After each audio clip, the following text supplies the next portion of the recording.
Chapter 16 of Mansfield Park, Fanny goes to bed troubled by Tom's demands and Mrs. Norris's accusations of being stubborn and ungrateful. She spends the next morning in the East Room, an attic room that's now Fanny's private space, comfortable yet cold. Mrs. Norris has forbidden her to use the fireplace.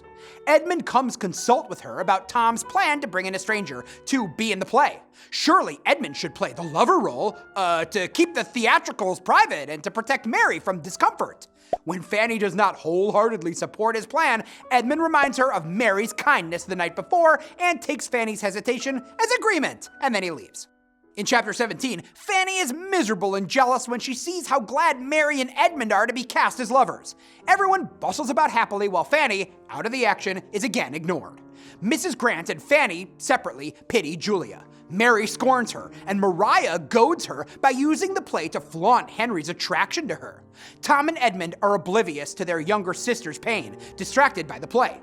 In Chapter 18, as preparations continue, the actors become irritable, and Fanny quietly hears all their complaints. She helps Rushworth with his lines, serves as audience for rehearsals, and sews for the set. Secretly, she dreads the love scene, which Mary and Edmund will soon rehearse. Fanny becomes an unenthusiastic audience of one for this, as Edmund and Mary lose themselves in the lines.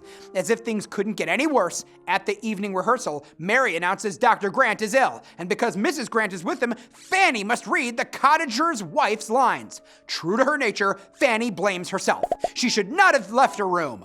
But Julia rushes in to announce Sir Thomas's early, unexpected arrival home.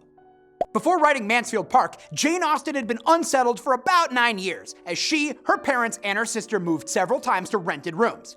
Biographers sometimes refer to this 9-year period as a time of silence. Apparently, Austen wrote little during these years. Having a settled home and time to write seems to have benefited Austen, and the East Room certainly is Fanny's haven, a symbolic space, not entirely in her control, but still her small domain.